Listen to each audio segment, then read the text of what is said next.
Thank you. Thank you for the kind words. I appreciate it.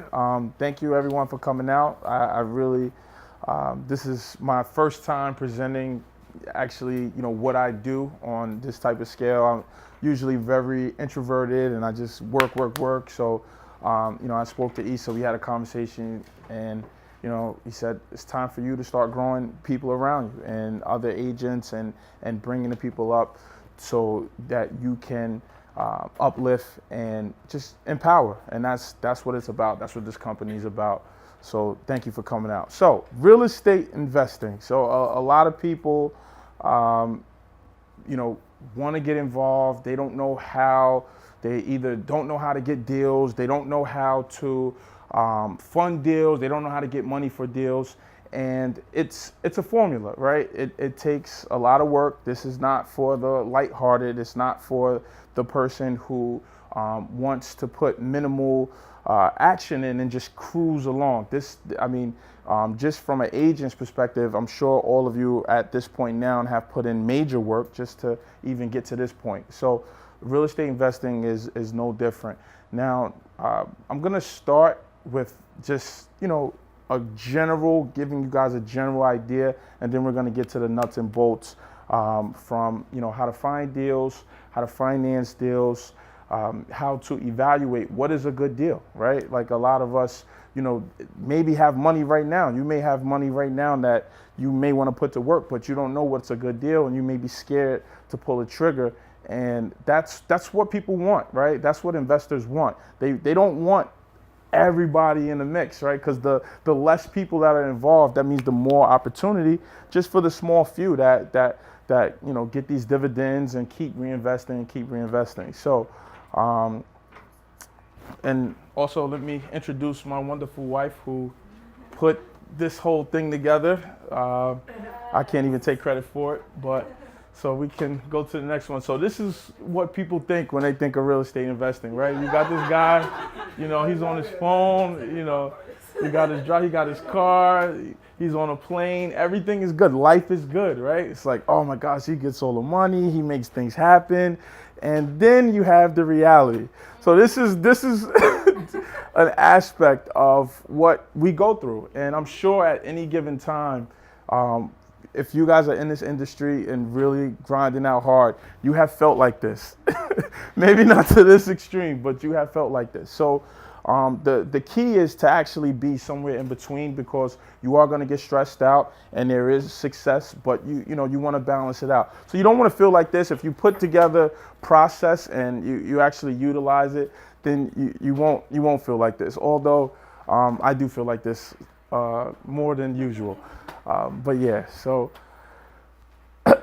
know your numbers. Before we get into anything, these three words right here are going to be recurring throughout this whole presentation. Know your numbers. And when I say know your numbers, I mean from buying a property, right? You should know whatever market that you're investing in. You should know what's the lowest sale that they had last month. You should know what's the highest sale that they had last month. Any deal, any area that you're focusing on, you need to know that area inside and out. I'm stressing it because it's so important. I meet investors all the time that because it's Jersey City, right? I do a lot of work in Jersey City. They think because they're in Jersey City, oh, if I buy something at $250, oh, this is a good deal because stuff is selling at $400. No. That doesn't necessarily mean that, because they didn't really do their due diligence. So it's important to not only do your due diligence on the numbers, but the financing too. I mean, if you're like me, when I came into this game, I wasn't liquid at all. I didn't have a lot of money to put down. So I had to leverage what I had, right? So you get hard money loans, you get private loans, you get conventional loans, but all of that comes at a price. So you have to calculate that. So you have to know those numbers, because all of that affects your bottom line. And that's what we care about. We care about what? Profit. At the end of the day, we all want to make money. So if you do not know your numbers, you are like a deer in a headlight, because you are going to get in a situation where you see a lot of houses, I'm sure you've rode past, where they're like half done, they're half finished, and you're wondering like, damn, like what's going on? This house has been like this for 6 months. They ran out of money. That's really what it is. They run out of money, and they ran out of money because they didn't calculate properly their exit strategy and how much it was actually going to cost. So know your numbers. We're going to repeat that again, but I cannot stress that enough.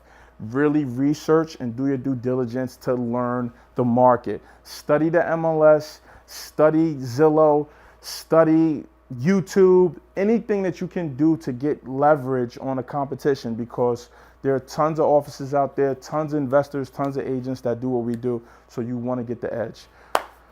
So topics we're going to discuss tonight.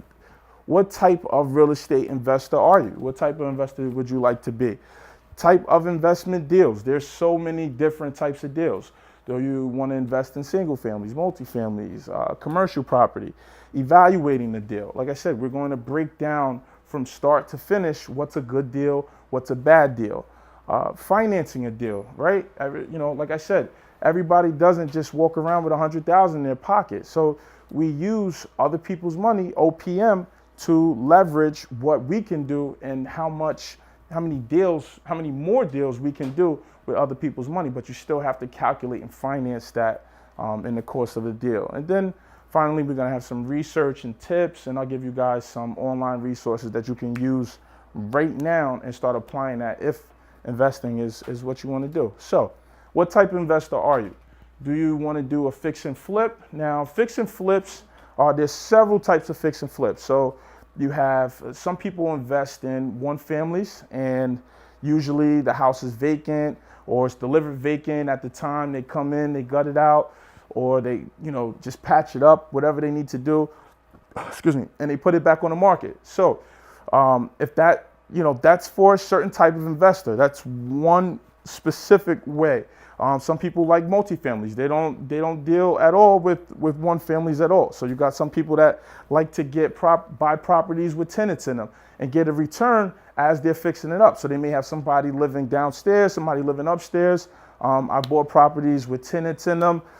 It can be beneficial. It also can be a headache. So as you, Mildred's my assistant, guys, and she can contest to that, which is why she's shaking her head, how much of a headache it can be. So you really have to think that through, what type of investor you really want to be, and what type that comes with different risk. Because again, dealing with people is different than when the house is vacant. So you have to deal with like their timelines, their, when they're home, if you want to show it, it's on their schedule. That affects your numbers. That affects your bottom line. If you got to hold the house for 30 days more or 45 days more because the tenant wouldn't let you in to show buyers, and now you're sitting, you still have to pay your hard money lender that's charging you 13%, eventually you're going to lose your mind. And that's what happens a lot. So, when you do a fix and flip, again, you want to know your strategy. You want to be direct. If it does have tenants, that doesn't necessarily mean that it's a bad deal or it's a deal that you don't want any part of, but you have to protect yourself going into it. So how do you do that? You create agreements, right? Before you even close on a deal, you make sure that the buyer and seller, there's a form called the use of occupancy agreement, so that if the tenant wants to stay as a tenant, or if you want the tenant to stay, you make them sign something that states that they're either going to leave after a certain amount of time, or they're going to convert to being now your tenant, and they have to pay a higher rent, or you present it to them how you want it, right, up front. You don't wait until after you close, and then now you deal with it, and it becomes a headache. So yes, fix and flip. But it's very beneficial to do fix and flips. It's very time consuming, especially if you're getting it from the point of actually processing the short sale, which I believe Anna did we're not going to spend too much time going over short sales because that's a whole different presentation within itself. But if you get a property from a short sale, and the time that it takes to process the short sale till you get to closing, and then after till it takes to rehab, you could be in that property for literally a year and a half, which some of my best deals I've been in for a year and a half. And the key is to put more in your pipeline so that while you're waiting for these things to, come to fruition, you're not just going broke, which is what we don't want, right? So next, buy and hold. There's some investors that they don't care about flipping anything. They don't want a profit. They don't want that one lump sum. They want a return. They have a lot of money that they need to park somewhere because they're getting paid. They're getting charged a lot in taxes. And you know what? What better way to put $500,000 in this building and now get residual income off of it? And what they calculate that by what is called a cap rate or capitalization rate. So that rate gives them their number on how much they're looking to make every month, right? And it's calculated annually, but it's broken down monthly. So when you go into a buy and hold, if you're that type of investor, most likely you have more liquid. That means you're putting more money into the property and you're looking for a return, which is good. I mean, if that is your situation, buy and holds are great. A lot of times you see a lot of investors, bigger time investors, they knock out the little man and they come in and they overpay for these properties. And as you can see, I don't know if you guys really stay in tune to the MLS or even the sheriff sales that goes on at the counties, but you have these investors that overpay and people are just like boggling their head, like, why would they pay this much for this house? It's because they don't care about the flip. They're not trying to get in low and fix it up and sell high. They just want somewhere to park their money so that they can get a return, write it off on their taxes, which makes it a lot harder for people like us that maybe do want to fix and flip, but now we can't afford it because they're just taking us out the game. Then you have a wholesaler. A wholesaler is someone who just wants to take a little bit off the top and sell it to an investor, somebody like you or me that wants to come in, fix it up, and put it back on the market. Usually wholesalers are the first one in command in terms of dealing directly with the homeowner or dealing directly with the bank or directly with the agent. They assign contracts. Sometimes they close on deals and sell it. I wholesale as well. It can be very beneficial. There's houses that literally I didn't have to put $1 into and was able to make 20, 30,000 just by being that first point of contact with the homeowner, right? And that's what we're going to get into, how to find deals, because that's a big part of wholesaling. You have to be the first one in line to get to it. But as an agent, you're at a competitive edge because you're talking to the homeowner first. You're talking to the client first. So why not, if you're able to purchase it and you're in position, why not you purchase that house and because you did your numbers, right? You know your numbers, you did your due diligence, so you know the price that you're picking it up at, and you can line up a buyer literally before you even close on it. And I've done it, so I know it's possible. But again, you have to know your numbers because with wholesaling, it's really, you don't really have a lot of margin, right? Because you want to leave what they call skin in the game. That's a common term that you guys are going to hear. Skin in the game is money, equity in the deal so that someone is still appealing to another investor. So you don't want to charge too much so that an investor is like, oh man, I can't really make any money. How's this going to work? And then now you end up getting stuck with the property. So it's important to even know your numbers with wholesaling so you're able to still make it appealing, to the next investor. And equity partner. There's some people that don't like doing any work, but they have boatloads of money, right? So what do? They find grinders like you and me, and they put us to work. They say, listen, I got all this money. I'm gonna give you $200,000. You find the house, you fix it up, you do all the work, and then me and you, we split the profits. Well, sometimes I don't really think that's fair, but at the same time, right? I'd rather have a little bit of something than a lot of nothing. So it all depends on where you're at financially, what position that you're in, because that can be very beneficial. If you have an equity partner, you don't have to worry about mortgage payments. You don't have to worry about paying any points up front when you're getting a loan, and we're gonna talk about points as well. But again, that's another option, right? So you have to, every deal that you look at, you have to evaluate, okay, how can I make money out of this? There's so many different ways you can make money in this business, but what's the best scenario for you at the time. And you have to base that upon your finances, where you're at, how many deals you have out, if you have any deals out, and how you want to leverage your money so that it makes sense. But it's still, it's a very viable option if you are strapped for cash, or maybe you don't have that down payment money to bring somebody in, so you can, still make a profit.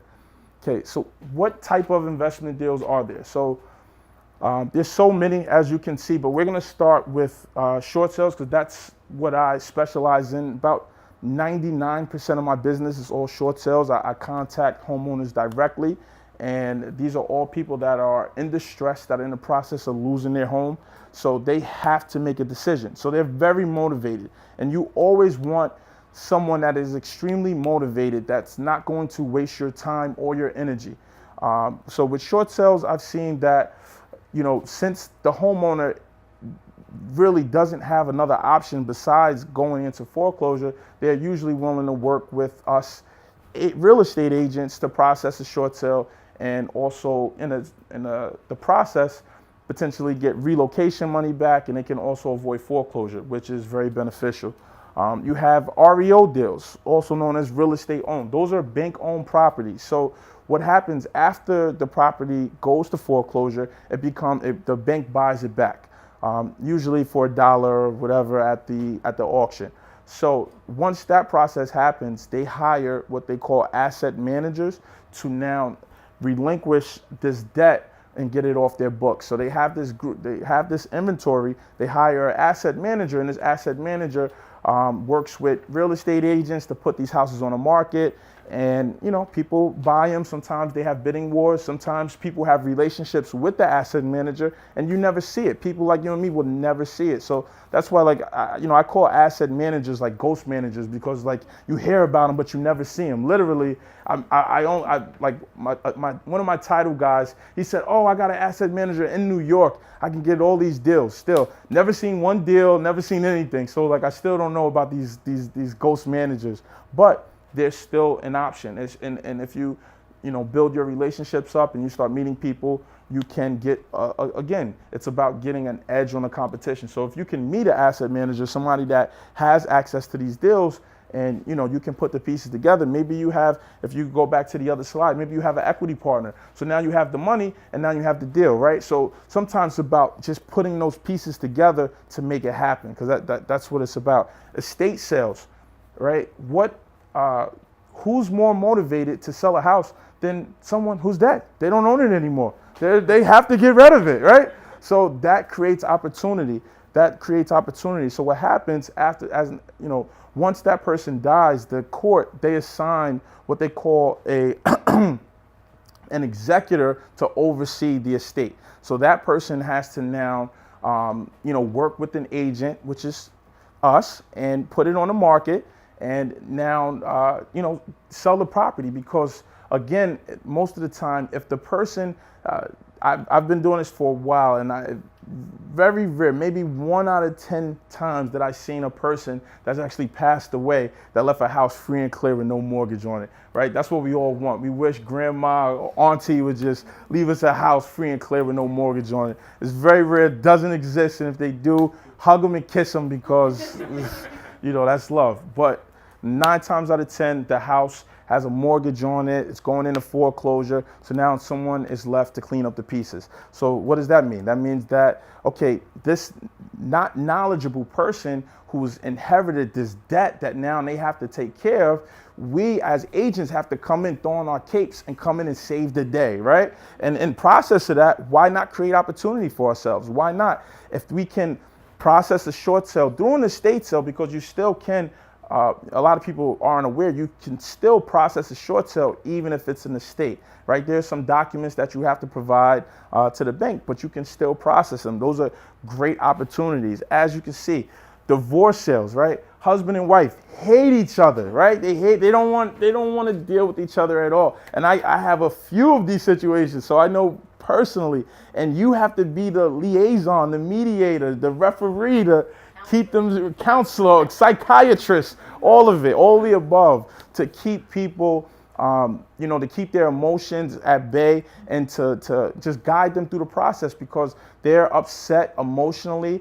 They maybe have an emotional attachment to this house and the memories of all the trauma that they went to this house. They hate their husband or their wife and they don't want any parts of it. So it's up to you. But what does that do? That creates opportunity, right? And as you can see, the trend here is distress, right? And in real estate, it's sorry to say, it's unfortunate, but it's the reality.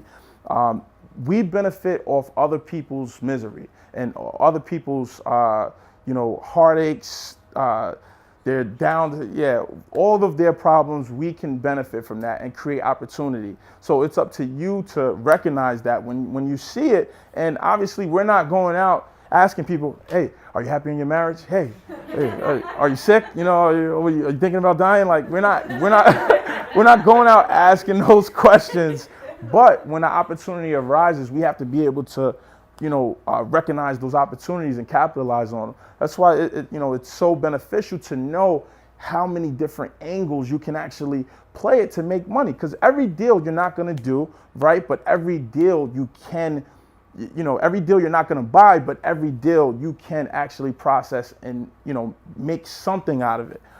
Board ups. A lot of people, they drive every day, just la la la la, listening to the radio, not looking around them, not absorbing their environment, not being aware of what's going on. There's so many board ups in every neighborhood. I don't care what neighborhood. I mean, there's fewer and more higher end neighborhoods, but there are board ups everywhere, and you have to be able to recognize those as opportunities. These are houses that have been sitting here for years. I'm sure everybody can think of one right now in a house in some neighborhood that's just been sitting there and they're like, what's going on with this house? How come nobody's doing anything about it?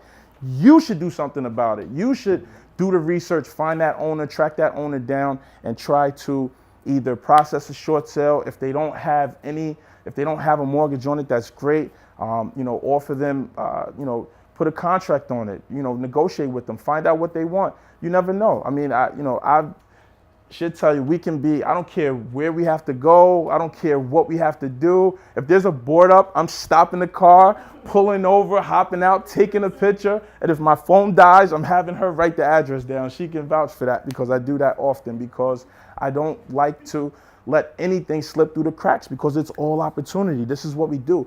Value and opportunity is all around us. But if you don't recognize it and see it, then you're just driving right past it. Land. I just bought my first land deal and it happened just like that. I was driving past. I'm like, wow, there's a lot here. Another house was boarded up next to it. Another house looked very dilapidated next to it. I'm like, all right, let me research this. Got in contact with the owner. The owner said, oh, you know what? I only want $35,000 to sell this. $35,000? Okay, I'll have a contract on it for you by tomorrow. That's exactly what happened. So, we ran title. It had back taxes on it. And, she was very adamant about she wanted her $35,000. That's the money that she put in. She wanted it. She just wanted to be done with the land. And, we had to pay her back taxes. She had a lot of tax liens. So I ended up paying like $55,000 for the land, but, about to build a 2-family on it. And that was just an opportunity just from driving by, right? Just recognizing opportunity. So you always have to be aware of that. It's very important because so many people just let it slip through the cracks and then they wonder why they're not getting deals. You're not looking for the deals.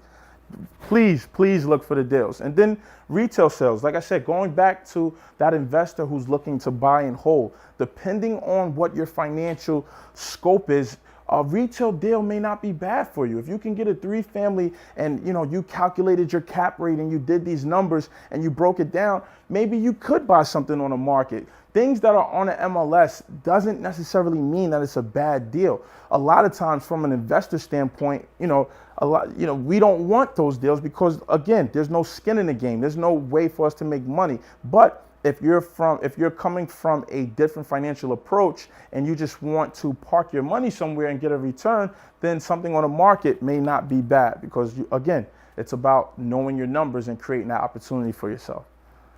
So finding deals, right? We know all these deals exist. We know that. How do we get them, right? How do How do we market? How do we target them? How do we get them to come to us, right? Well, let me tell you, as you go along in this business, you're gonna realize people, and you start pushing yourself out there. And even me today, I still have to work on that, right? I'm not a big marketing person. Issa is pushing me, kicking me out in the open to like be more open and like actually let people know what I do, because I'm just a grinder. But it's important to let people know for a few things. One, the business will start coming to you, and that's what you want. You really want the business to come to you. That's when you know you're really on top of your game. But if you're like me, I'm still in the trenches. I'm going out every day to get more business and generate more business. So how do we do that? First, like I said, driving for dollars, door knocking. I've gotten so many, actually a deal that I'm going to share later in the presentation with you guys. I got door knocking. I was hitting the pavement 3-4 times a week from 5:30 to 8:30, sometimes 9 o'clock, just relentless with it. I have my list and just go, and I try to target people that are in distress. But, a lot of people, they don't want to put in the work. Sometimes it takes that work. Sometimes it takes getting cursed out. You knock on somebody's door. They're mad that you're at the door. They know they're losing their house. Why are you here? Who are you? You have to, in 30 seconds, you have to be able to explain yourself and create that opportunity for yourself. But it's tons of opportunity in door knocking. You know why? Because people don't want to do it. They're scared. They fear that rejection. They don't want someone closing the door in their face. It's like, it's going to ruin their day. It's going to ruin their week. You have to not care about that. You have to actually laugh at it. Like when, and Mildred can vouch for this. Like we're in the office, we're making calls. People, they curse us out. They get mad. They hang up on us. I laugh at it. Like, all right, well, who's next? Because that's what it takes. And we still call them back. We don't care. That's the other thing. You have to be relentless with it. You take no for an answer. Don't take no for an answer. So, we door knock. We put signs up. Signs have a low turnaround ratio, but if you put a sign up, you never know. Someone may call, and that's still one more deal that you didn't have that now you have. In addition to you putting signs up, it's important for you to watch other people's signs. So when you see those for sale by owners, when you see for rent, those for rent signs, when you see different signs of people that looks like a house that has work done. Those are all opportunities for you. There should be like, just bells and whistles going off in your head. Like, what? Let me call this owner. Let me see. They're for sale by owner. All these owners, they think they're so smart. They think they know it all, right? Their friend just sold the house and he sold it for 300. So, mine's a little better. I got the granite, so I can sell it for 310. No, right? That's what they think. And it's up to you to get on the phone with them, let them know that you're the knowledgeable one and you can create the opportunity for them. Now and again, even if you don't buy the property, that's still a potential deal. That's still a commission, right? So like, again, you have to be able to evaluate every situation. So even if you don't buy, there's so many deals right now that initially I was going to purchase, but maybe the price came back too high from the bank. So what did I do? I'm an agent as well. So I list it and I get a commission. So it's still a win-win, right? You're just prospecting. But now, in addition to prospecting, you're prospecting for yourself. You're not prospecting for that investor. You are the investor as well, which is great. Again, board ups, writing down the addresses, taking pictures, doing the research, distressed houses. Sometimes the house isn't boarded up. Sometimes the grass is just as tall as you, right? And the windows are knocked out and, that's opportunity. Somebody somewhere is not maintaining that property, which means they need help. They need your help. So it's up to you to, again, be aggressive, go up to them and just talk to them, right? Find out what their problem is. If you can solve their problem, you can create opportunities for yourself. Cold calling. Right now, we do a lot of calling. We're on the phone, beating the phones up. There are systems out there that you can get where you can get people's addresses, people's phone numbers, and just go and be aggressive with getting in front of them, contacting them, getting on the phone. Again, people are scared of rejection. So people don't want to get on the phone. They're scared. Oh, this person doesn't know me. What if they hang up? They're going to hang up on you anyway. Who cares, right? Curious. You're going to get to the sources, right? Yes, we're going to go through all of that. But it's another approach, right? That you take to, again, get an edge on a competition. And now, all of these companies, everybody's doing it, right? So the key is you have to be better than, we're not the only, we didn't invent this. We didn't create the wheel, but we're just trying to reinvent it. So you have to be a little bit more aggressive. You have to be a little bit faster, a little bit better, so you can actually be the agent to get these deals, because we're not the only ones calling. There's somebody at Keller Williams is calling right now. Somebody's on the phone right now getting your deal. And that's how I feel.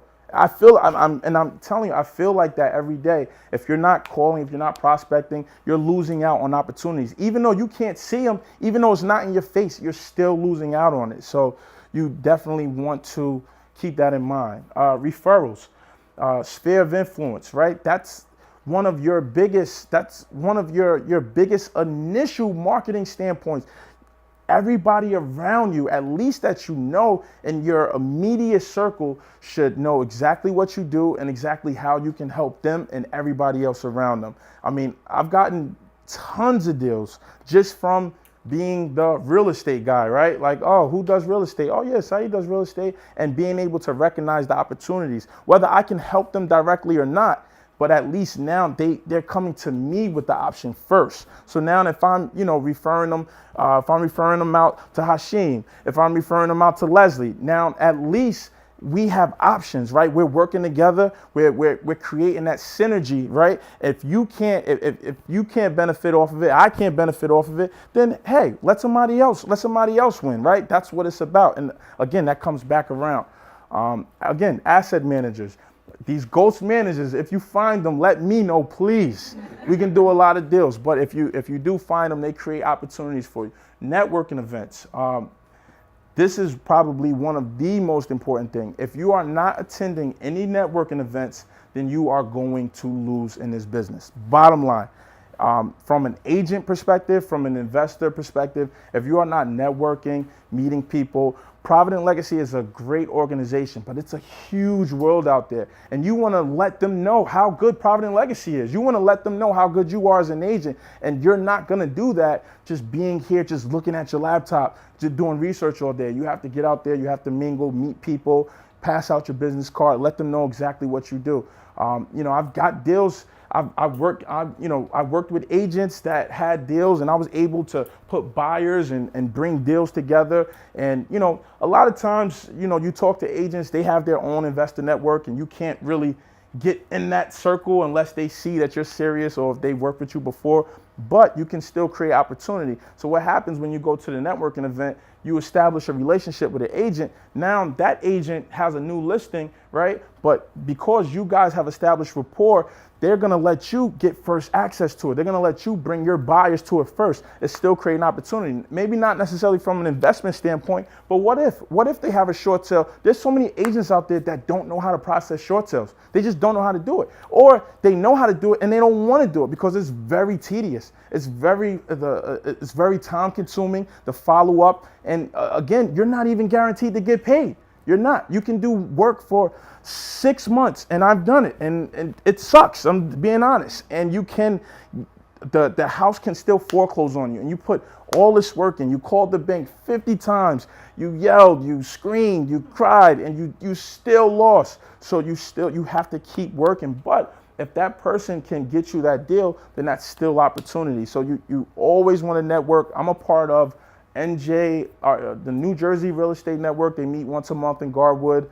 The guys, they have different topics from commercial investing to being better as an agent to how to handle QuickBooks, anything in this business. You just want to, again, it's about creating that, giving yourself that edge to be better than the next person, because there's so many agents out there. What's going to separate you? What makes you better? Right? Everybody thinks that they're better, but what are you doing to actually be better? So networking is key. I would encourage everybody to go to meetup.com. If you just go to Meetup, there are tons of them. Just pick one. Just start and just pick one. You might go there, might be 5 people there. Who knows? That 5th person may have the key to unlock everything you want. You never know unless you're actually out there meeting them. Auction websites. There's some. I have some resources that at the end of the presentation I'm going to give you guys. Auction websites are another way to not only buy investment properties, but to test the market, right? You can go and just observe. Even if you're not buying anything, you can see what stuff is selling for. So now you're more knowledgeable when you're processing a short sale and that BPO comes out, you know what that house down the street just went for because you're watching the market. You're in tune, right? It's key to be in tune, because even being in tune creates opportunity of just knowing what you can do to either sell or buy or just in between, right? Like I have people that, they don't literally, they do nothing. They just orchestrate deals, right? So let me break it down for you. So they may know somebody who's processing the short sale. Okay, that person may be me or not, somebody else. And then they know somebody who wants to buy it. And literally, because they know the numbers and they're so in tune and done their due diligence, they'll go and tell this buyer, listen, I got a deal for you. Just give me 10,000, right? Literally did no work, and created $10,000 for themselves. You know why? Because they know their numbers, right? They know the market. They know they created their relationships. They have a relationship with the realtor, whether it's you or me, and they have the relationship with this buyer, and literally just put pieces together. That's what it's about. It's about putting pieces together and then utilizing them to create opportunity for yourself. And then marketing, right? So I'm gonna be honest. Marketing is the worst thing that I'm hurting my business with, and we're going to continue to get better with that. But you have to push yourself out there. I post Instagram videos when I'm walking through my properties and stuff. It's cool, but you really have to stay in people's face. I'm not so comfortable with that yet, because I feel like people are going to get tired of just seeing my mug on camera every day, just talking about how I'm winning and how everything's going well, right? Because you want to project that, even though everything's not going well. Half the days when I wake up, I got 20 things to do and I'm so stressed, but people want to see that too, right? And from talking to different people, they're like, yes, we want to see that. We want to see the whole process. So you definitely want to push that out there, because that creates opportunity too. I can tell you, just on a side note, I posted two videos of houses that I finished and I walked through. Right after I posted it, I got somebody who sent me a message on Facebook. Oh, I'm moving back up to New Jersey. I'm definitely gonna reach out to you. Okay, put them in my pipeline. Definitely, when they're ready, they're gonna call me. That's easy commission, right? Just off of marketing myself. I got somebody else, and they said, oh, I'm trying to learn. Can you teach me how to invest? And this is somebody that I went to grammar school with. But you know what? She could have access to deals, right? Like, she may not know what to do with that. She may know somebody right now who's losing their house, and you, the knowledgeable one, the one who knows everything, could come in and say, you know what? Oh, this is great. Let me show you how to do this. And that's still opportunity. So you definitely want to push yourself and market yourself. Is it worth it, right? Is it worth it? Is what we do, buying these deals, selling these houses, is it worth it? That's the key. Sometimes you put a lot of time in this business, all we have is our time, right? So our time is so valuable. So you have to really know how to determine whether a deal makes sense, because you can spend a lot of money, a lot of time, and then when you go and sell, you may have made $3,000, $5,000. I remember I did a deal. This is going back 2015. I put so much energy into this house. I mean, spent a year of my time processing the short sale, doing a rehab. We dug 3 feet down in this house. I mean, I put a lot of money into this house. You know how much I made at the end? $13,000 is what I made on this house. Nobody wants to hear about that. Everybody wants to hear about the big wins, but that was a learning experience for me. I didn't evaluate that deal properly. I should have wholesaled it, right? I could have made probably 20, 25,000. It did nothing. Didn't even have to touch it, but I wanted to take on a project, and that's what happened. So you learn. So, I'm learning, taking those bumps and bruises, so hopefully you guys don't have to. So really take heed to that. Determine your ARV. After repair value. That's a common theme when you're talking to real estate investors. What's the ARV? You have to know your numbers. Again, it comes back to knowing your numbers. How much can you realistically sell this house for? You think why do you think it's going for 300, right? Are you like those homeowners that just think just because you put granite on the countertop that now it's going to sell for 350 versus 300? No, this is not going to happen. Don't play yourself. It's not going to happen.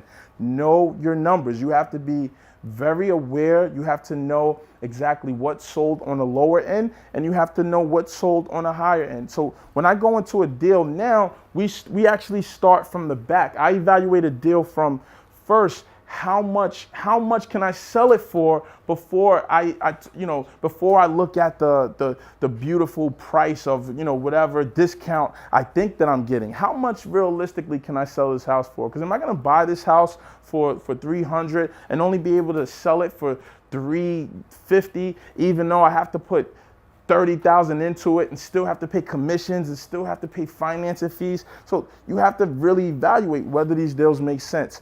Breaking down the rehab cost, that is an art within itself. I still haven't mastered that art. I don't think there's any investor out here in this world that has managed that art. If you look at any HGTV show, they go over budget every project.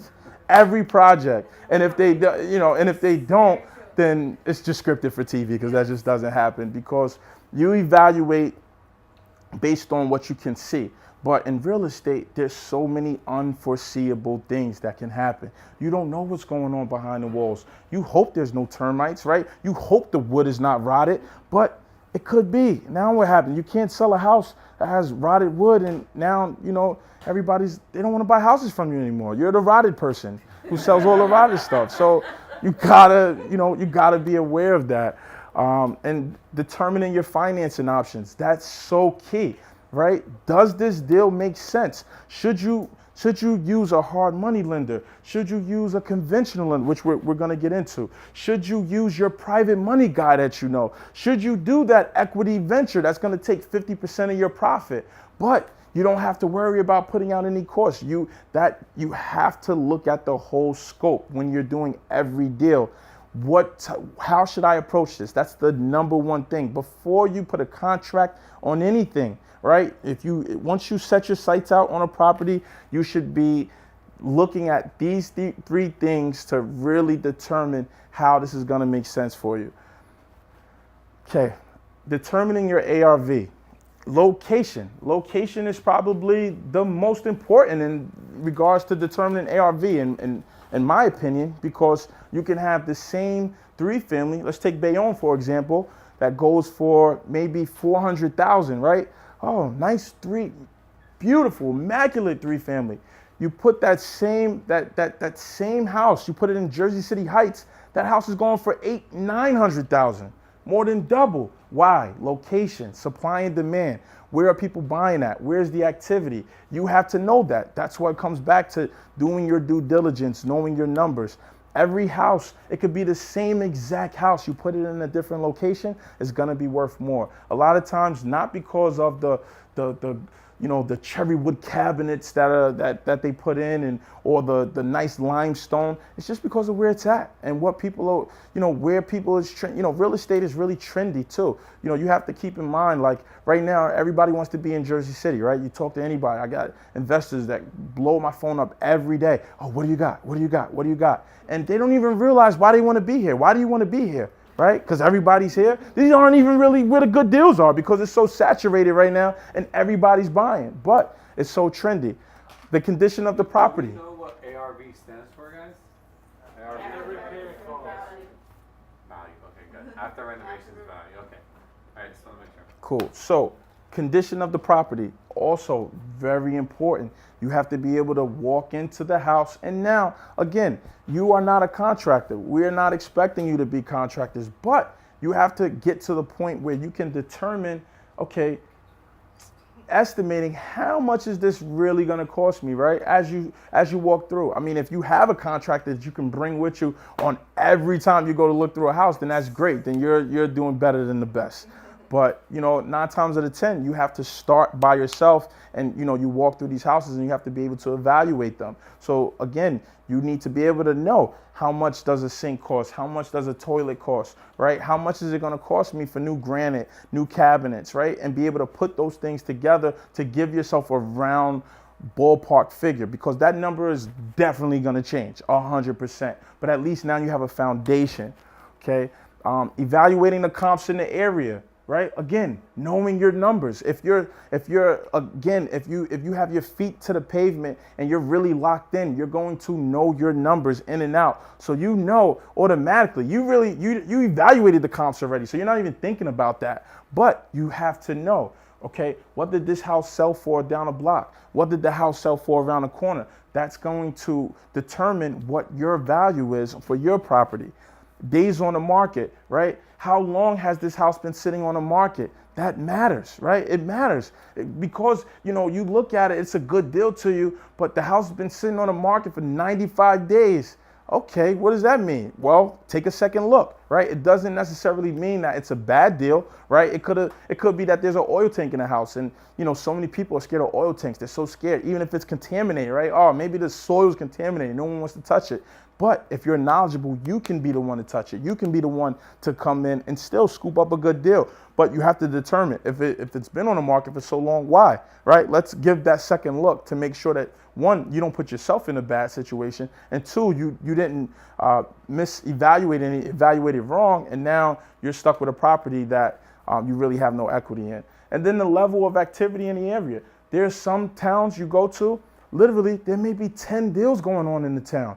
You don't want to be there, right? And the agent who's there, she's probably been working there for 30 years. She got every house, she got it on lock. So don't even try to come in and do anything. But that's very important, knowing the level of activity. How many houses are selling? How many houses are on the market? Look at those numbers. Those numbers matter, right? They matter. Why do they matter? Because when inventory is low in any given area and there's so much demand, that's shooting the price up. That's what's happening in Jersey City right now. Inventory is so low, everybody wants to buy, so everybody's willing to just overpay. I have a good friend of mine. She got overbidded on the house with her client by $100,000. $100,000 over ask. You know how insane that is? That's ridiculous. That's ridiculous. But that's what's going on right now. That's the market that we're in. So you have to know before you even get on a field, you have to know who the players are and the rules of the game. Otherwise, you don't want to waste time. I mean, that was like over the top excessive, but it happens. You can go easily 30, 40,000 over ask. So we determine ARV. So you want to find a house that will allow you to create equity. That's the name of this game, creating equity. And this is why I love real estate. This is when I learned this pretty young, right? I bought my first house when I was 21, and it was so crazy to me. Back then, the market was so different, right? So I bought a house. The first house I bought, I paid like 30-something thousand. House in Pennsylvania, outside of PA. Made no money on it. I just bought it to actually get my credit higher, right? So I could actually do more deals. The first deal I actually made money on, this was my friend's parents' house. They were selling the house. They were moving to Georgia. I bought the house for $400,000. Ridiculous. The house was not worth $400,000. But back then, 2006, it didn't matter what the house was worth. Well, oh, you want it to be worth $400,000? Okay, it's worth $400,000. The market was different. I was able to make money off that, and I was, and it created this level of it just blew my mind, the fact that real estate is so subjective. Even today in 2017, you can have two appraisers, and now if anybody who process short sales, they know they send out sometimes two appraisers to appraise one property, or they do an appraisal on a BPO. These people can't be so far off from each other. It's insane. This one person can come back at 170. The next person can come back at 220. It's mind blowing. But again, that creates opportunity, right? You can look at the cup half full or half empty. I look at it as half full. That's great. So you know what that means? Just because this person says it's 170 doesn't mean that I can't sell this for 210 or 220, right? If I know my market and I know my numbers, I can create the equity, right? And you have to be smart enough to create your own equity, even when, you know, the appraiser or the BPO person, they come with these astronomical numbers. So that's really important. Breaking down rehab costs. So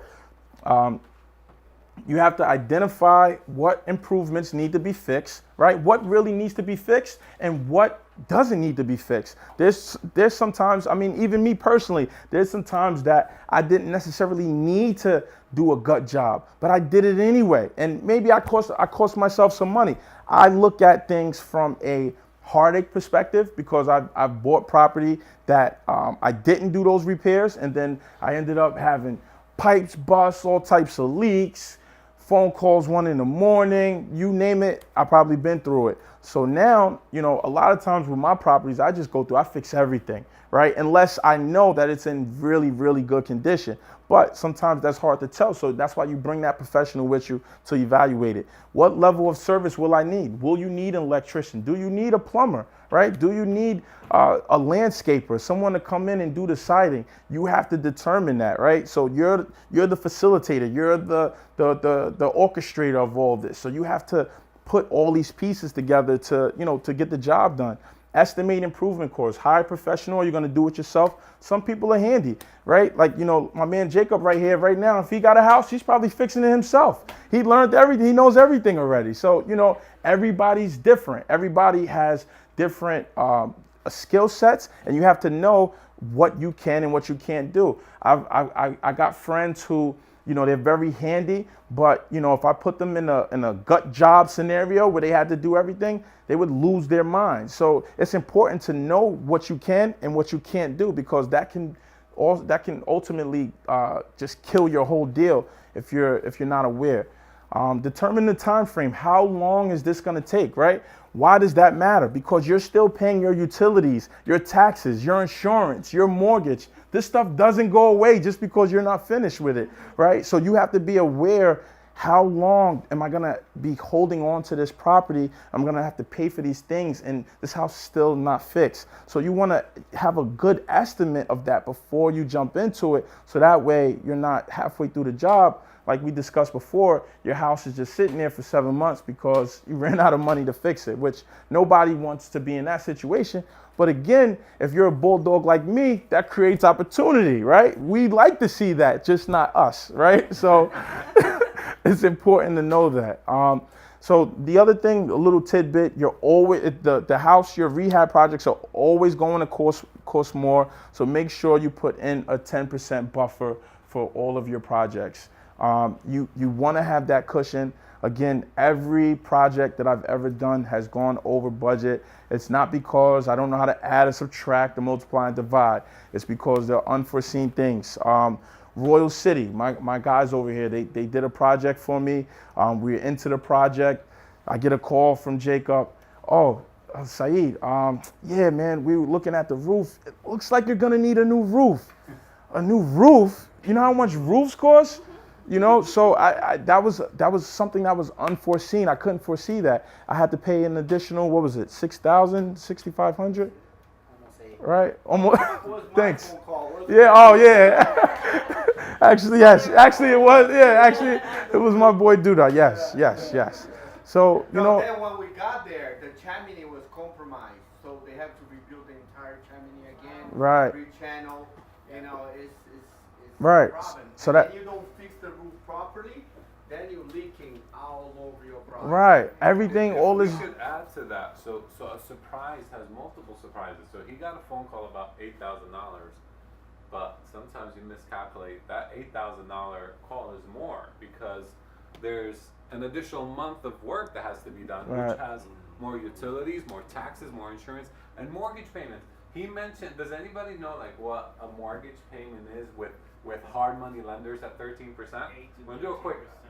Yeah, so 13%. Let's do 13% on $200,000. Anybody know what that is? 26,000 a year. Divide that by 12. At least 2,000. About 2,000. So $2,000 a month, just interest. Just interest. So if a project is delayed 1 year, or takes 1 year, I should say, that's $24,000 just in interest. Then you got the principal of $200,000. right? And then all the other stuff that comes in with it. So, to your point, man, Right. if you don't account, time is money. Money. And people want their money. They're relentless after the money. All right, so you want to keep that in mind. So now we get into the funding options, and we're gonna talk about that. What is a hard money loan? So there's so many different ways to fund deals. All of these loans aren't necessarily typical for an investor, but it's still opportunity, right? So you have FHA, and I'm sure all of you are probably familiar with an FHA loan. It's a government-backed loan. You only have to put 3.5% down. A lot of times you can get your closing costs rolled in, and it's great, right? Not necessarily for an investor. A lot of times investors are not even allowed to use FHA loans. If you are savvy and creative, sometimes, and it's your first deal, you can use a FHA loan to purchase your first home if it's even capable, if it's even habitable, right? Because you can't get a mortgage on something that's not habitable. So you have to determine that when you go into, a lot of times the agent will determine whether the property is habitable or not, if you're going to be able to get a mortgage on it. But even if you can't, right, even if you're not using this to buy, if you're fixing it up and you're an investor and you're also an agent as well, so you can find that buyer and put them in the FHA position where now they can get that FHA loan, right? So now you're guaranteeing both sides, right? And you don't have to pay commission to another agent to bring a buyer. So it's all about, again, knowing you have all this stuff in your arsenal, knowing it. FHA 203K, right? Sometimes for a wholesaler out there. So let's say you got a property needs maybe cosmetic work, and maybe you got it at a good price. You want to wholesale it. You wholesale it to that person that's looking for that good deal, right? They're looking for a good deal that they want to put their finishing touches on, and you can do a FHA 203K. So it's the same thing, but a 203K loan is a loan that comes with construction costs. So you're able to roll those construction costs in as well. And Issa has become an expert at 203K loans because Rose City has done a number of them.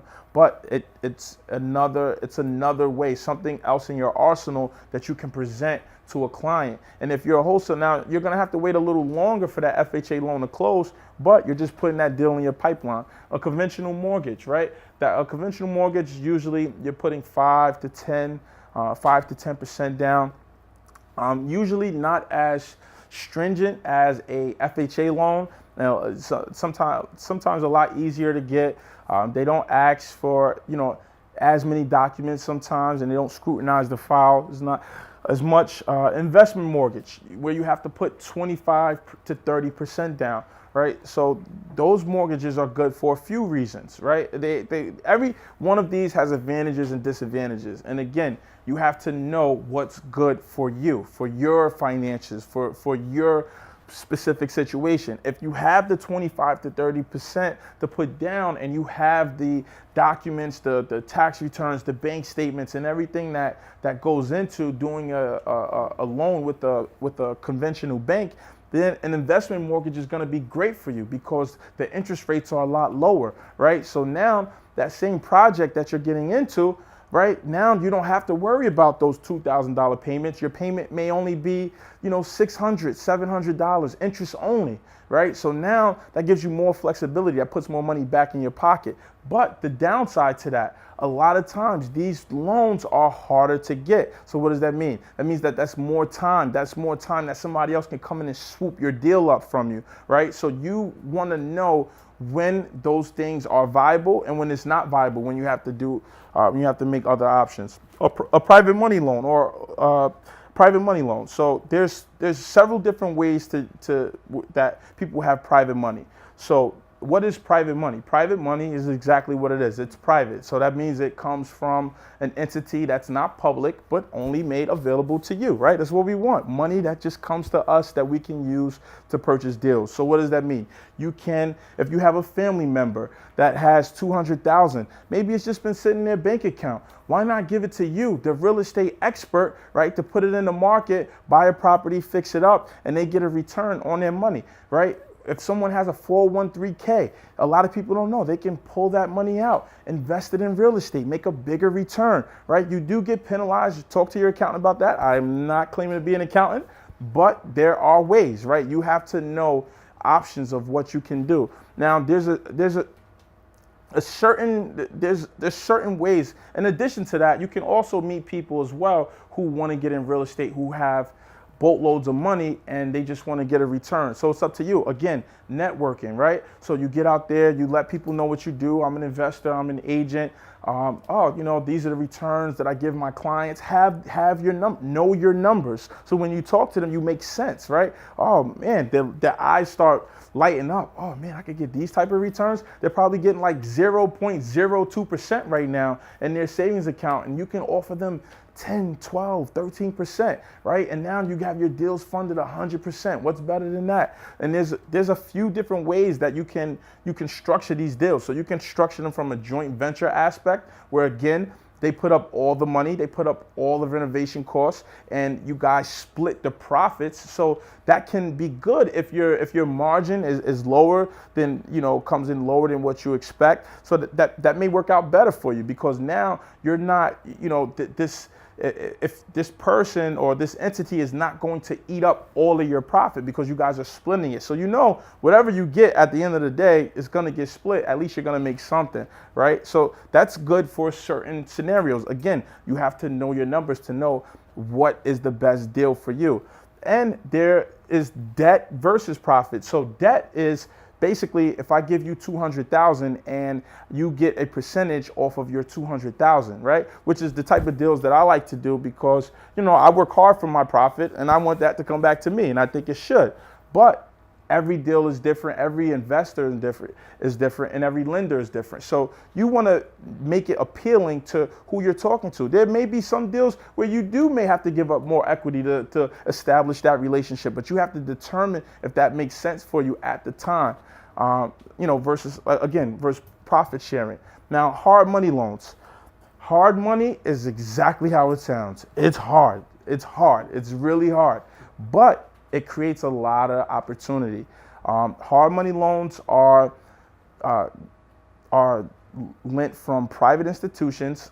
They get these like high credit lines from Wall Street, usually like $5-10 million, and then they loan them out to small time investors, or even bigger investors that are doing bigger projects, and they charge high interest rates, right? They almost want you to foreclose, right? They're so high they almost want you to foreclose. So you really have to know your numbers. They charge an absorbent amount of points up front. So a point, if you guys aren't familiar, is a percentage. Every point is a percentage of your loan amount. So that's how that's the lingo. A point is a percentage. So they usually charge anywhere from 2 to 4 points just to originate the loan, just to give you the money. You have not to mention the interest, just to, I'm going to give you this money. So, you're going to have to pay me 2 points just because I'm going to give it to you, so right? 2 points mean 2%. 2% of the loan amount. Of the so loan if amount. You're borrowing 200,000, you got to pay 4,000 up front,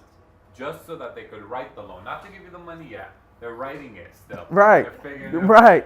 Right. Just for them to pick up a pen. Not to mention the closing costs. Sometimes you even have to pay their own attorney's fees. There's hard money lenders that I have to pay their lender, right? I have to pay their attorney. Not only do I have to pay for my attorney, now I got to pay for their attorney. And their attorney is usually way more expensive than my attorney, because all these documents that they have templates of, right? Now they have to delete, and put our names in it. And they want to charge $3,000, $3,500 for that, right? Because it's so hard, so much work. But you have to pay for that. You have to know that's what you're getting into. In addition to that, they make you pay for taxes up front. They usually want you to pay your insurance. They make you pay them up front? Well, you pay them at closing. You pay them at closing, right? And there's some lenders that will make you pay an appraisal fee up front, right? So you have to know, every lender is different. Some don't do that, but you have to be prepared. Those interest rates are usually the terms are usually for 1 year, but what makes these deals so advantageous to people like you and me, They are quick. You can literally get a hard money loan in 10 days. If you spot an opportunity that you think is good, that you think is gonna net you your big profit that you've been waiting for, a hard money loan might be the way to go because you can close on it quick. You don't have to wait the 60 days for a conventional loan. And if you know your numbers, right, you know that it makes sense, right, to actually do this, and you can still do this loan. And not only do you have the loan, but they will also loan 100% of the rehab costs. So now you literally just have to work and finish, and which is what we're gonna do anyway. So it does have advantages. A lot of people get scared away because it is high interest, and high interest is high risk. But again, if you know your numbers, then it's not as scary because you know what you're getting yourself into. And then the last one is crowdfunding. This is a new trend within the past like 5 years. 5 years or so. So now people are now pooling a lot of investors' money together and then lending it out to small-time investors. So so let's say your aunt or your uncle that has that 20,000 saved up, and they want to get in the game too, right? Why can't they make some money off a deal? But you may not take, I usually, and this is me personally, I get people all day that want to give me money to invest in deals. To me, that 10 or 20,000, it's worth so much more to them than it is to me. I won't take it, and I'll tell you why. Because one, every deal that I've gotten into, again, I've gone over budget, which means what? Which means you got more time, which means more time on the market. Auntie's she's not gonna understand or reason with you on why that property didn't sell and it's 2 or 3 months later. That's her 20,000 that she just gave you, and she was expecting a return at this date, and you didn't get that. So what does that mean? Now you're the bad nephew, you're the bad niece. You can't come to Thanksgiving because you still got her money tied up, right? In real estate. So you have to know that it matters. It matters, and you think like, oh man, it's great. I can get this 20,000. I can take this and use this down payment.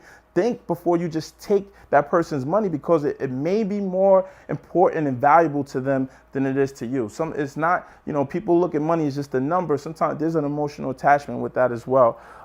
But if Auntie is giving her money to a crowd fund, right, now it's not on you. It's on that company that she invested into that maybe you advised her to do, but she still, or uncle or grandma, they did it at their own risk, right? So now they have to go through the process. So it's different when someone gives you a check and say, okay, now you work this money for me and make it work, versus now they're investing in an entity that this is what they do for a living, and this is what they do as a business, and they give them a return back. So that's another way. Now, investment terms.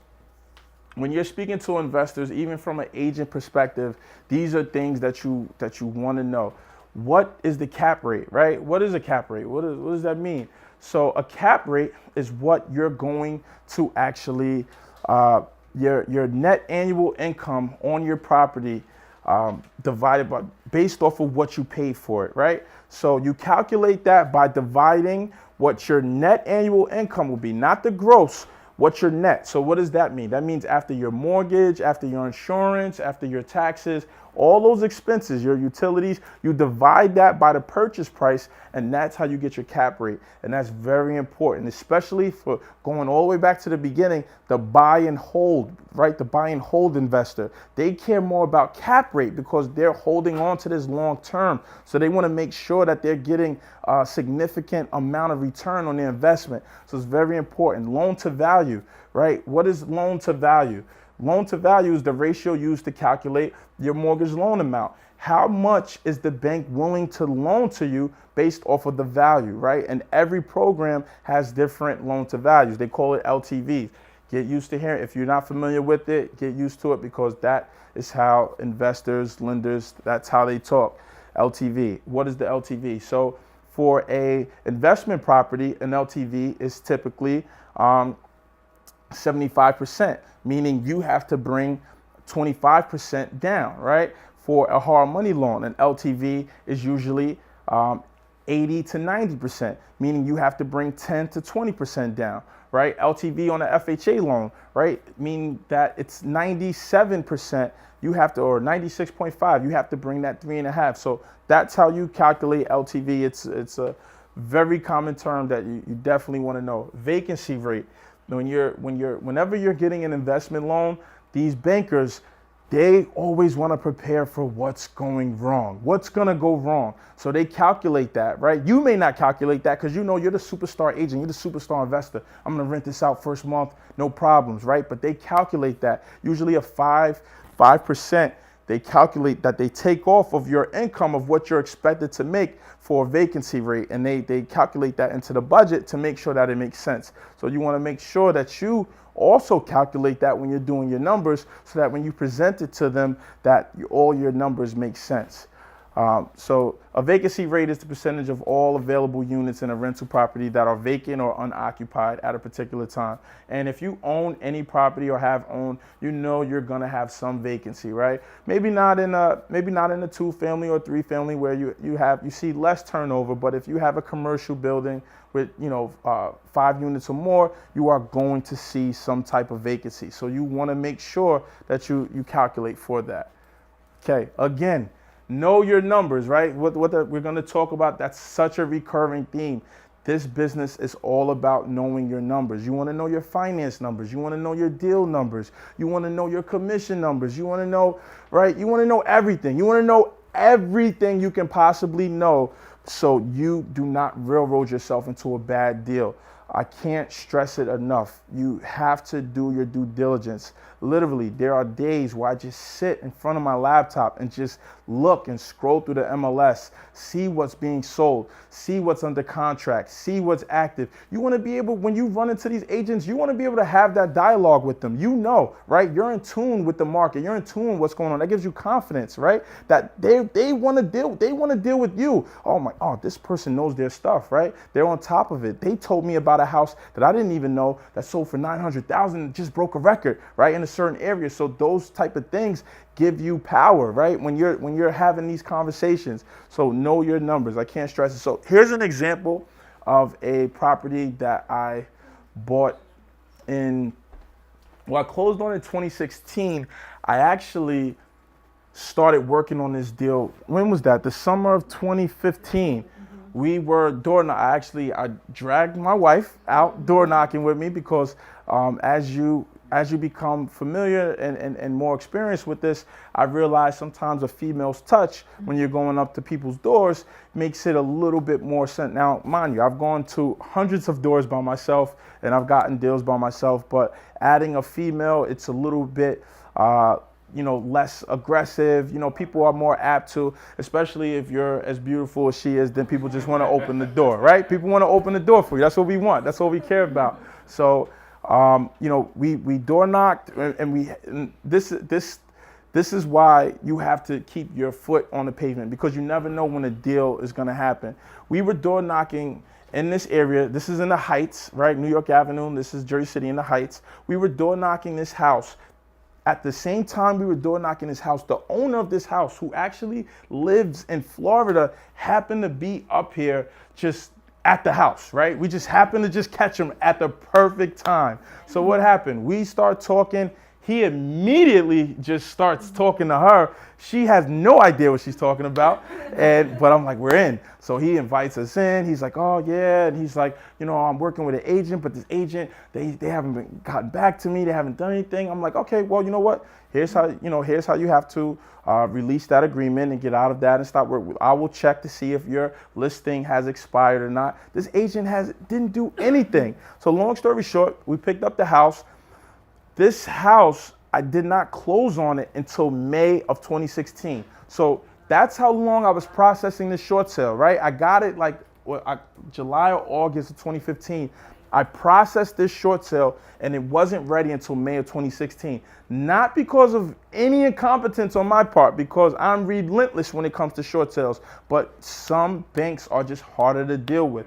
And this was a Wells Fargo loan, and Wells Fargo is the worst. They asked for pay stubs. They wanted to see bank statements. They wanted to itemize. They rejected this. They rejected that. Oh, we're not giving them any money. It was so much back and forth. But by the time we actually actually got it approved, it was February, March, and then, they gave us 45, 60 days to close, and I ended up closing it in May.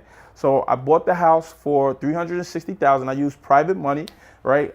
Someone that I have a relationship with. I paid $61,000 in financing just to get them. I had to pay for money. This is how much you have to pay for money, right? Fortunately, right, it's a lot of money, right? Yes, that's. Can I be your lender? Sure. So renovations. Fortunately, on this deal, it was really simple. I didn't have to do much on the inside. Updated a few water tanks and made it, touched up the paint, made it look pretty. On the first side, because remember, you have closing costs two ways now. You're an investor now. You're not just an agent. So on my first side, on my closing costs, $11,000. That was just to close it as me purchasing the house. I had to pay $11,000. On the way out, right? My second closing cost, I had to pay $33,000 in commissions, right? I actually didn't list this house, so I had to pay both sides of the commission, right? So that hurt. Carrying costs. I owned this property for 3 months. I had to pay $5,000 in carrying costs. So what was that? Taxes, water, the utilities were separate, so I didn't have to pay that. But again, this was one lump sum. I still had to carry that as well, but that's included right there. So my total cost all in was $485,000, right? Fortunately for me, the Heights was on fire at the time, so I was able to sell this house for $550,000. So I walked away with $65,000, and it actually, I didn't want to make it too complicated for you guys, but I actually had all the units were rented in this house, so I had some rental income that helped me supplement that. So this number actually was a little higher, but I didn't want to complicate things, and that was even a process to sell a house fully rented. Tenants did not want to go anywhere. No one wanted to leave. They were comfortable with the rents, but we still found a buyer that was interested, and we made it work. So this was the before, and this is the after. We had to make it look like $550,000, even though we changed these mailboxes. I don't know why these are still there, but yeah, I don't know what happened. But we did the whole outside. We did. And that's without HVAC, because I see the AC still. Right. Yes. Because again, Jersey City is trendy, so they didn't care. They didn't care. Actually, the funny thing is, this house actually does have central air. I think the unit on the second floor wasn't working, and we fixed that. But they had the ACs in because it was coming out really low. But yeah, so this is the before and after. Again, we had it for. Can you go back to that? In this case, I just want to point out here, you use private money, right? Right. But do you guys see that he could have also used an equity partner? Almost, because the finance guy made $61,000. He made $65,000. Almost the same, Right. $4,000 apart. So a joint venture where someone supplies all the money, charges no interest, just takes 50% of the profit. The profits would have been about $126,000, Right. and they would have split it down Right. the middle and made $63,000 each. And so this actually worked out better, slightly Right. better, but it's and again, I didn't have $360,000 under my mattress, right? So it made sense for me. They covered 100% of the purchase price and 100% of the renovations. So that's $375,000 that I had no access to, that they were able to put up the money. And because of my knowledge and my work ethic, I was able to make $65,000 without using any of my money. So you have to look at both things. Obviously, I still think this is excessively expensive, and it is. But what if I didn't have that, right? This deal, what am I gonna walk away from a deal that I could still potentially make something for just because I gotta pay? Nah, that's the name of the game. You pay to play, right? If you want to be an investor. No, I bought it in May, but I started working on it. I sold it in August. August of 20. We closed like August 28th of 2016. So that's a year worth of work, but he has so many other deals happening at the same time, right? Right. So that Right. you make $65,000 This is- versus a $6,500 commission. Right. check. Right. So it makes sense. That's a game changer, Right. So the key is to just put it in your pipeline. Put these things in your pipeline and just keep working, right? And make sure that every deal is getting the same amount of attention. There's, that particular deal, I didn't have to do a lot of work, but there's some deals where I make nothing, literally. And you know what? To let you guys know how important that is, I'm gonna let you know about a deal that I'm working on right now. So this is a house in Irvington. It's my friend's mom's house, actually. So the house, originally it's a one-family house. Nobody's really buying in Irvington. So she couldn't sell it. She was underwater. I'm like, you know what? I'll process the short sale. That came out. We started working on the short sale. The value came back at $95,000, right? I can't, the market in Irvington is at like $95,000, $100,000. But, I gave her my word. So I processed it like I would any other deal, put all of my energy into it like any other deal. That same deal, we found a buyer at $95,000, was going to make a commission because I had to split in Nation Star. They won't give you, I don't know if anybody's familiar with Nation Star, they won't give you 6%. They knock it down to 5%. So I was making 5% or $95,000 commission. It came up to about like $2,100 after like my commissions and everything else. I was gonna make $2,100 for doing a lot of work. When I tell you a lot of work, a lot, right? So, we did it. The buyer, they were moving along. Again, they were supposed to be cash at first, but then it switched. So long story short, they couldn't get funding. They were gonna have to do the repairs, and then they ended up backing out. So what happened? The appraisal expired. After so long, the bank has to come out and they have to reevaluate, reassess the property. So now we had to process the short sale again. So this time, right, the value came back at $60,000, right? What does that mean? That's opportunity. And that's just a matter of 3 or 4 months and me just continuing to just work the process. So now that same deal, now I can get in at $60,000 because $60,000 is what I wanted to pay at first anyway. So now I have it, contract $60,000, we're gonna close on it, already have it, a contract on it for $108,000, right? Creating opportunity, right? And that just happened to fall into my lap, and I feel like it was God just telling me for doing the right thing because it was my friend's mom and I was gonna take care of her, and I still ended up being able to create opportunity. So even when it doesn't look appealing, still put the work in, because even after you close, even if it didn't work out, even if it worked out with the first buyer and they closed, my friend's mom would have been so happy. She's such a good woman,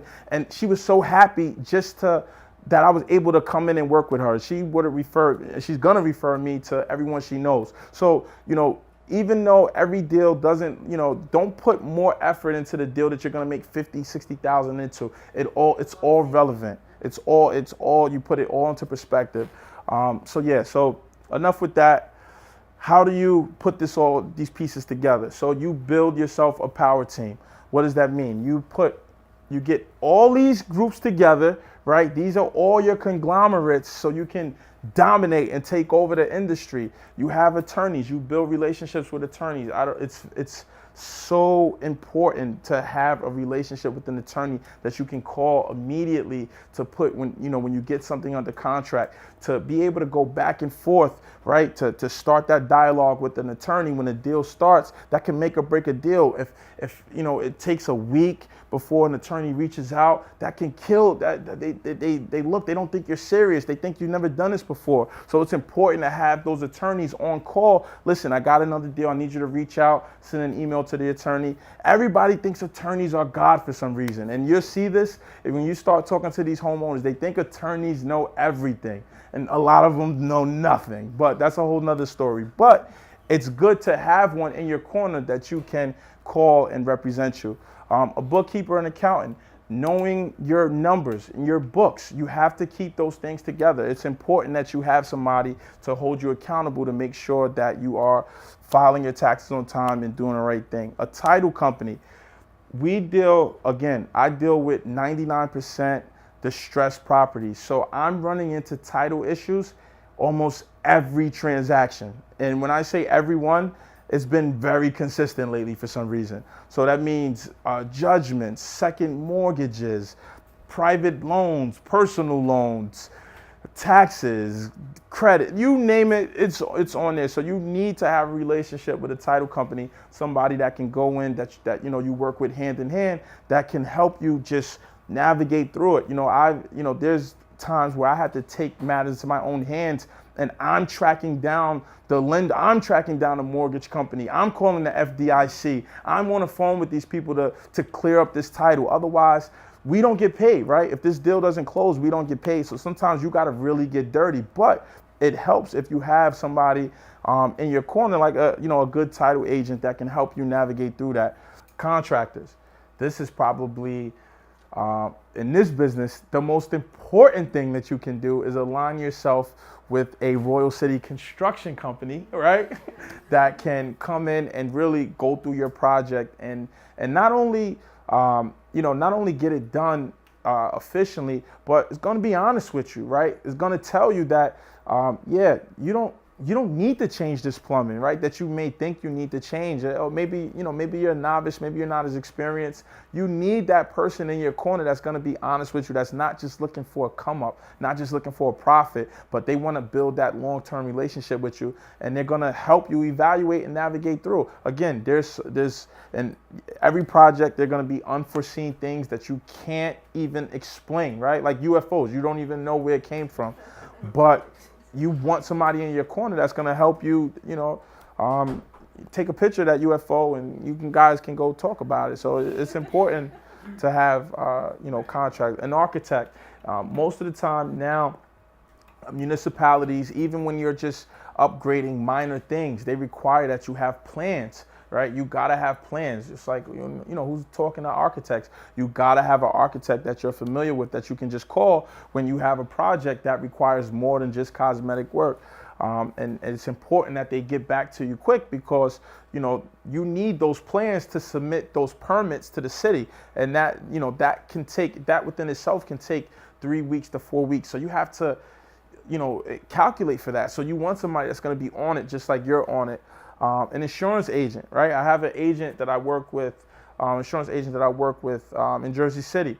They do all of my policies, right? Not my 3 families, because they charge me way too much on 3 families. But for 1 families and 2 families, they're the best. They get back to me. They get declaration pages the same day, right? If I need to close the day before I close, I get insurance, and we're good to go. So you want to make sure, and their rates are good. And you want to shop around. Don't just take the first person that says, oh, I got the best rate. Yeah, my policy, your policy is going to be $1,600, and think just because this guy is so cool that you're getting the best deal, right? Shop around, make them prove themselves. Right? Everybody should be out here proving themselves. Just like you have to prove yourself to your clients, right? And your people, you should hold other people accountable as well.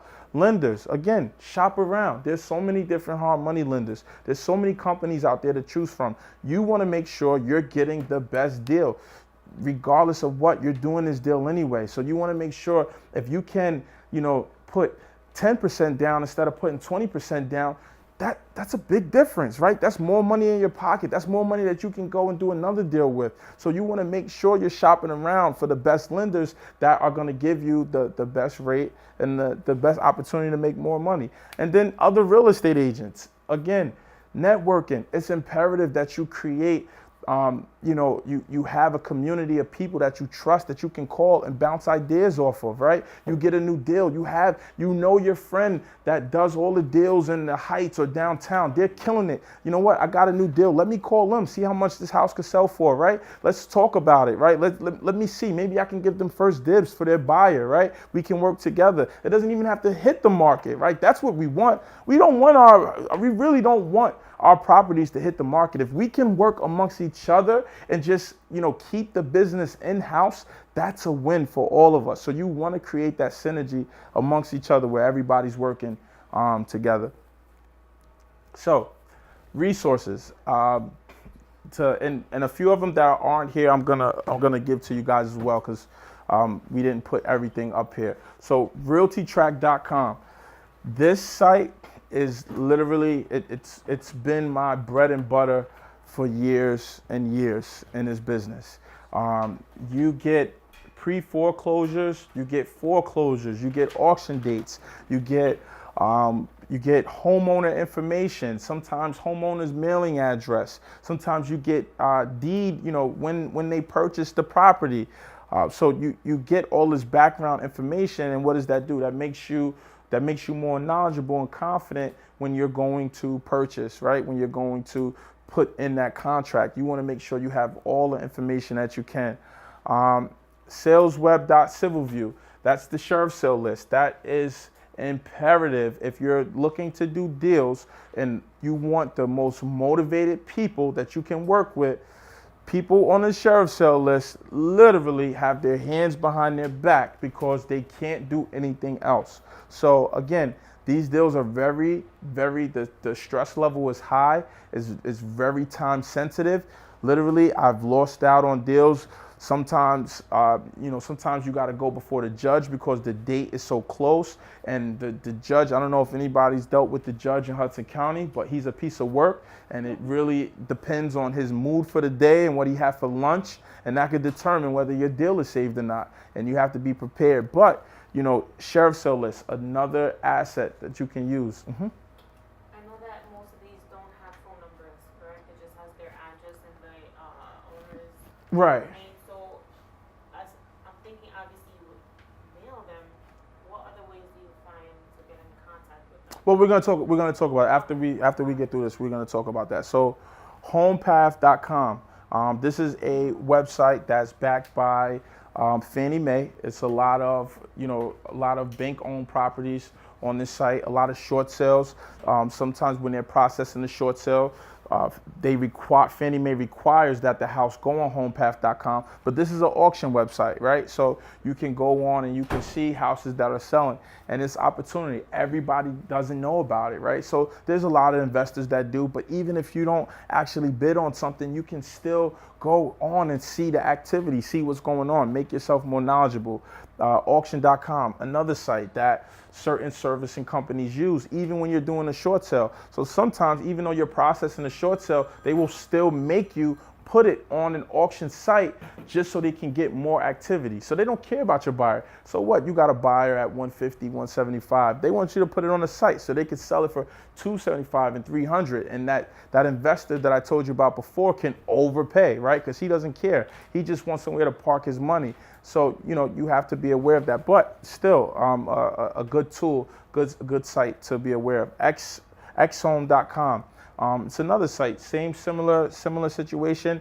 It's an auction website where they list stuff. A lot of people don't know about it. You never know when you can sneak in, get a good deal. I've seen things that were completely overpriced and overpaid, and then I've seen things where people were snuck in and got a good deal. So you never know. You just got to keep your ear to the street. myhousedeals.com. This is a wholesale website. A lot of people who put stuff on this site, they are completely unrealistic, but every once and again, you find a good deal, right? So it's up to you to evaluate it and determine what's a good deal for you and what makes sense. And then the last one, NJ tax records. This is everything, right? So you want to know when you're first initially, you drive past that boarded up property, you drive past that house that just looks crazy, that's been sitting there, that's halfway done. You want to go to the tax records and find out a few things that to give you knowledge, right? You want to find out when it was sold, right? Because that matters. When was the house sold, right? Was it sold last year? Was it sold 5 years ago? Because that's going to determine if you can get involved or not, if that seller is motivated or not. Because if it was just sold last year, who knows? They could be still trying to figure it out. But if it was 5-7 years ago, trust me, they went out, right? They went out because this is just costing them money. In addition to that, you can find out mailing addresses. You can find out, again, how much the property has sold for. If there's 2 people on title, 3 people on title, how much are the current taxes. That matters. Taxes are everything. Taxes can make or break a cap rate, right? You get somebody, you want a deal, and maybe you want to buy and hold this deal long term, but let's say your taxes are 22,000. My main man, Venkat, he can tell you, I got a 3-family right now in Union City. I can't sell a house. New construction, I can't sell it. You know why? Taxes are $23,000. Nobody wants to buy it. Right? It's one of the highest tax rates in Union City. So you need to take a look at that because that affects your cap rate. Tax appeal. Right, you can do a tax appeal. Right, you missed the deadline, so you got to wait till the following year. So in addition to these sites, I'm going to give you guys some real strong, powerful jewels right now. I want you guys to write these things down. So one site, you want to get in contact with an owner and you want to go directly to them. There's a few. One is called LexisNexis, right? What is it? LexisNexis. Okay, very good site. Gives you accurate, up-to-date information on owners, phone numbers. Another site, Experian.com, right? You don't know, Experian has a part of their site where they sell these numbers. Now, you're supposed to only use these numbers for marketing purposes, right? But that's what we do. We market to our clients what we do. So, no, they come, so depending on the company, they come out and they may inspect your office. They may want some credentials, but no special certifications. And then the last one of my favorites, TLO.com by TransUnion. So again, TransUnion, Experian, they all do the same thing. Right, they sell information, and you can utilize that to your benefit to get in contact. That's TLO.com. Yep. And you can utilize that website to get in front of homeowners. And You this pay is for good. LexisNexis too, right? This is good even. What you say? I don't know if Pay they for are they paid. LexisNexis too? No. No, it's free. Yeah. Well, no, you have to pay for all of them. Yeah, you have to pay for each one. Experian is really good. TLO is really good. Experian is really good as well. So for those who are prospecting for homes and want a software to get the accurate numbers, that's probably a good way to go. Right. So it's not just for the distressed properties. You could use them to prospect. Right. And again, these services aren't cheap, but again, you have to invest back into your business, right? So you know the value of actually getting in contact with a homeowner. So don't be scared of the price, right? When they tell you got to pay, $1 or $2 just for, one person, or, you're working out these plans, don't be scared of it because you know the value and the opportunity that you can create using it. And again, know your numbers, right? So we're going to come back to that. We're going to wrap up with that. It's so important to know your numbers, right? Know exactly what the cost is for your rehab projects. Know what the rehab down the block, what it sold for last week. Know what the new construction that just went up 2 months ago. Know what that sold for. Know these things. Take the time out to do the research. It's only going to empower you, make you a better agent, and make you a better investor. And in the long run, like Issa said, in a year or two, I hope that one of you guys are up here talking about how you're killing it and doing deals, because there's opportunity, right? There's opportunity for all of us, and don't let anybody tell you that there's only a limited amount of deals. No, that's for the people who don't have vision, right? Those are for the people who don't have that relentless attitude that it takes to get deals. This is work. This is hard work, right? Calling up people, following up. And most of the time when you call these people, when you door knock these people, and calling is one thing, but don't sleep on door knocking. I'm telling you, door knocking is a great opportunity. I got a lot of deals door knocking. Don't be afraid to put the work in. That's the only way you're really going to be successful. Thank you, Saeed, for putting all your efforts. Ruby, thank you for partnering with him. Thank you. Making it happen.